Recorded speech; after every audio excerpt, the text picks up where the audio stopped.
Parfois, pour comprendre le concept de la nuit, il nous faut également le jour. Et pour comprendre les bienfaits du jour, il nous faut avoir la nuit.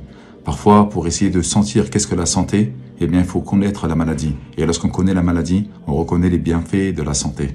Parfois également, lorsqu'on veut se mettre à la place d'un pauvre, il faut connaître un petit peu la pauvreté pour bien se rendre compte des bienfaits de la richesse. Et donc, tout cela, dans tout et son contraire, ça nous permet, bi'idhnillah ta'ala, justement d'évoluer dans cette vie, de se mettre à la place des autres et de pouvoir être reconnaissant des différents bienfaits que le Tout-Puissant, le Tout-Miséricordieux Allah subhanahu wa ta'ala nous a donné. Alhamdulillah, Allah azza wa jalla, il est satisfait de moi. Non, c'est une très mauvaise manière de penser. Ou que parfois, lorsqu'on voit une personne qui est touchée par l'adversité ou par l'épreuve, on se dit au fond de nous-mêmes, avec un mauvais soupçon, elle a dû faire quelque chose de gravissime vis-à-vis d'Allah subhanahu wa ta'ala lui. C'est pour ça qu'Allah azza wa jalla est en train de l'éprouver. Non, tout cela est une mauvaise manière de penser. Non, non et encore une fois non. Si Allah subhanahu wa ta'ala éprouve ses serviteurs vertueux, c'est justement pour les élever en degré en paradis et pour faire en sorte justement que leurs péchés puissent diminuer pour pouvoir justement rencontrer Allah subhanahu wa ta'ala blanc de toute faute et blanc de tout péché.